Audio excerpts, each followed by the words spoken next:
Assalamualaikum warahmatullahi wabarakatuh. Om Swastiastu, Namo Buddhaya, salam sejahtera bagi kita semua. Sebagaimana yang saya janjikan di video saya sebelumnya,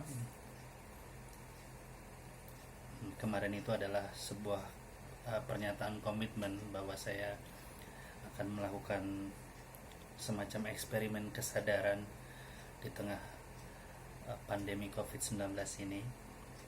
Dan mengapa waktu atau masa pandemi COVID-19 ini menjadi penting, menjadi signifikan adalah karena sebelumnya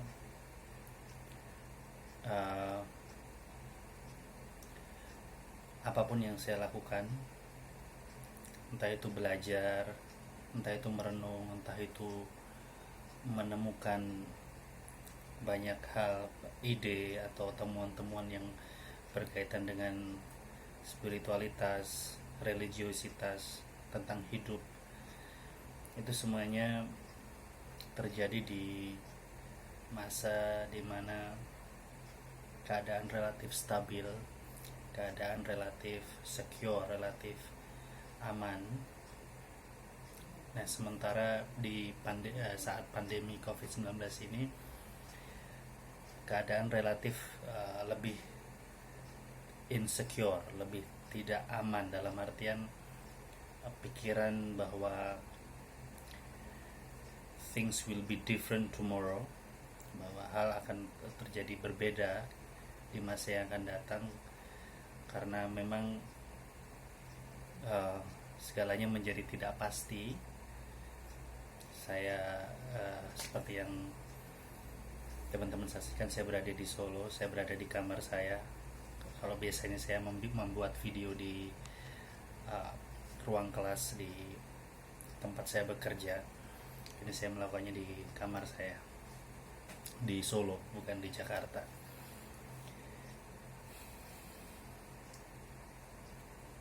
Kali ini saya akan sharing tentang sebuah buku yang pernah saya baca.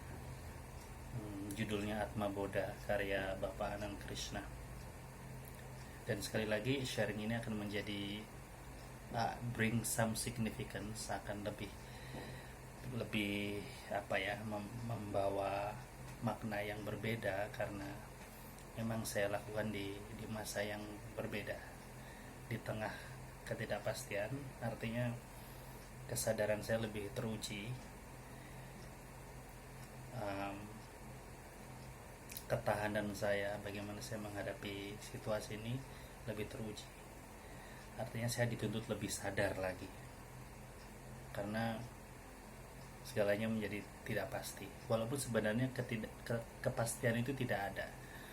Dulu pun sebenarnya ketika mungkin pekerjaan relatif aman, tidak terjadi apa-apa, tidak terjadi pandemi COVID-19 ini sehingga saya dirumahkan, itu pun tidak ada yang namanya kepastian gitu. Satu-satunya kepastian ya ketidakpastian itu sendiri. Tetapi itu kan awalnya hanya sebagai teori, sebagai sebuah kata-kata belaka, yang kali ini ide tentang ketidakpastian itu menjadi nyata atau sedikit nyata gitu ya, atau semakin nyata, sehingga pengalaman menghidupi kalimat bahwa satu-satunya kepastian adalah ketidakpastian itu saat ini kesempatan untuk menghidupinya gitu, menjadi pengalaman yang otentik bagi saya. Oke, kembali ke buku yang pernah saya baca, yaitu Atma Bodha, karya Bapak Anand Krishna. Di situ Bapak Anand Krishna pernah menyampaikan bahwa secara umum, in general, kita manusia itu terlahir di keluarga tertentu, jadi anak dari pasangan orang tua tertentu, bertemu dengan orang-orang tertentu, sekolah di sekolah tertentu, bekerja juga di tempat pekerjaan tertentu. Secara umum kita ini punya hutang piutang dengan yang dekat ya, itu hanya dengan 20 orang saja, itu maksimal. Banyak yang kurang dari itu.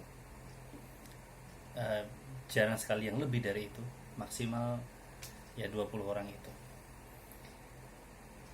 20 orang ini biasanya ya jelas orang tua kita, karena kita terlahir dari mereka, saudara-saudara kita, teman-teman kita saat kecil, saat SD, SMP, SMA dan sebagainya.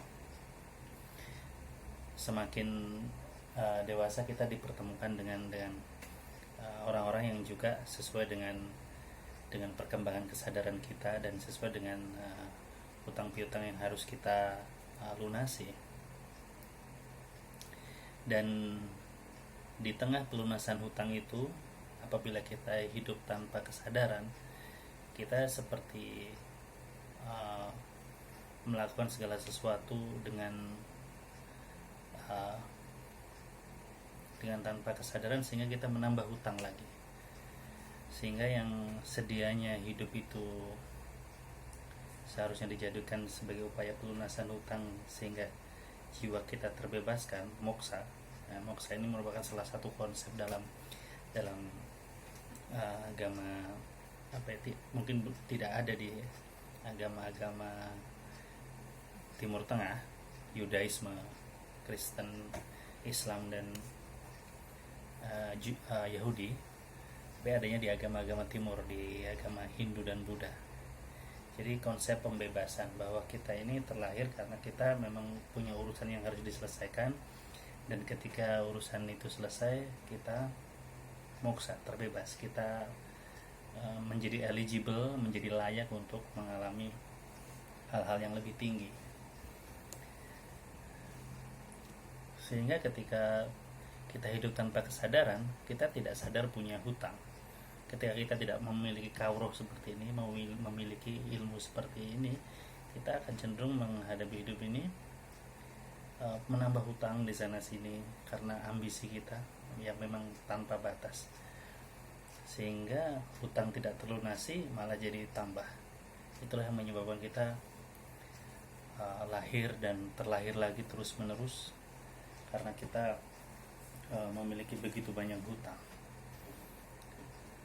Dengan hidup berkesadaran, kita sebenarnya menjadi teliti, menjadi intuitif.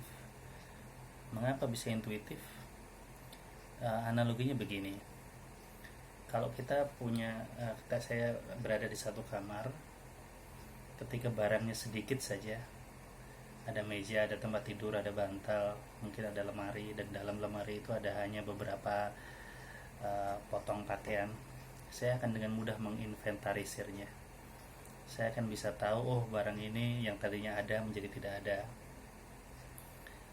Dan itu mudah sekali. Kalau ingin membersihkan, ingin membereskan juga mudah.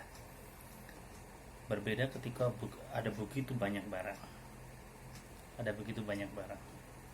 Dan penyebab dari adanya begitu banyak barang adalah karena selama ini kamar kita ini memang gelap, sehingga kita membawa ke kamar kita itu begitu banyak barang, tetapi kita nggak ngerti barang itu begitu banyak numpuk di kamar kita karena kamar itu gelap.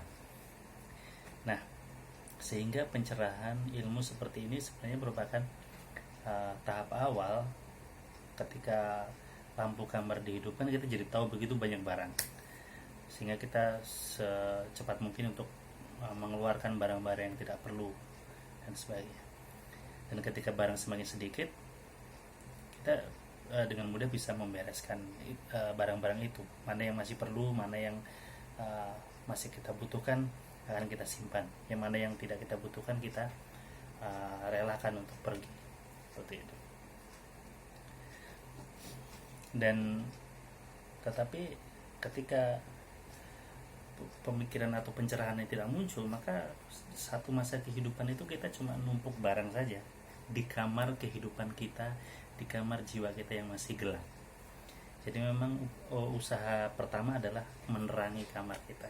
Kamar saya ini menjadi agak terang karena lampunya ada dua, tadinya satu, kalau satu gelap sekali, sekarang jadi dua. Walaupun dua itu juga masih kelihatan gelap, tapi it's brighter, daripada kalau lampunya cuma satu. Bagaimana cara menerangi jiwa? Adalah dengan membuka diri terhadap ilmu ini, dan tentunya adalah memupuk karma baik. Jadi tidak semua orang berjodoh dengan ajaran yang mencerahkan, pencerahan dan sebagainya.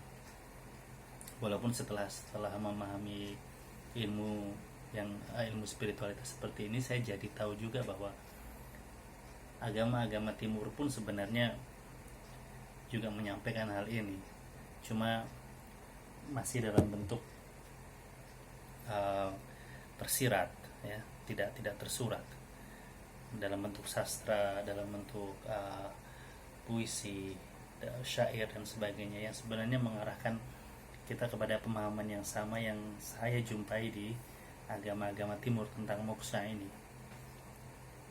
Seperti yang saya bahas di video-video saya sebelumnya, ayat-ayat Quran pun juga menjelaskan tentang ajaran esoteris ini, ajaran yang sama.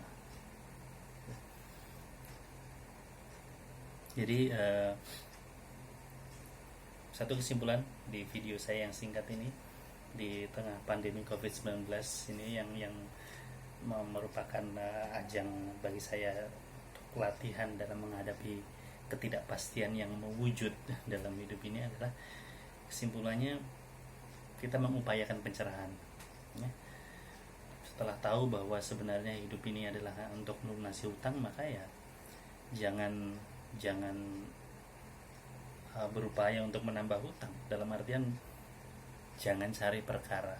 Hidup ini jangan cari perkara, itu intinya. Itu jangan menambah perkara, selesaikan perkara-perkara yang sudah ada, yang memang harus kita selesaikan, tapi jangan nambahin perkara yang tidak perlu, ya. Ajakin berantem orang, ajakin ribut orang. Kalau kira-kira orang udah sulit diajak komunikasi, udah tinggal. Orang diajak mau gimana nggak baik, tinggal udah, ya.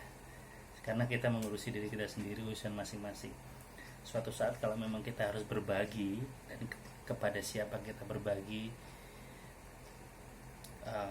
sejauh mana kita berbagi itu akan ditentukan. Tapi saat seperti ini ya urusi saja diri kita masing-masing, dengan tidak perlu menambah urusan. Selesaikan urusan yang memang sudah dibebankan kepada kita untuk kita urusi. Mungkin itu dulu yang bisa saya share.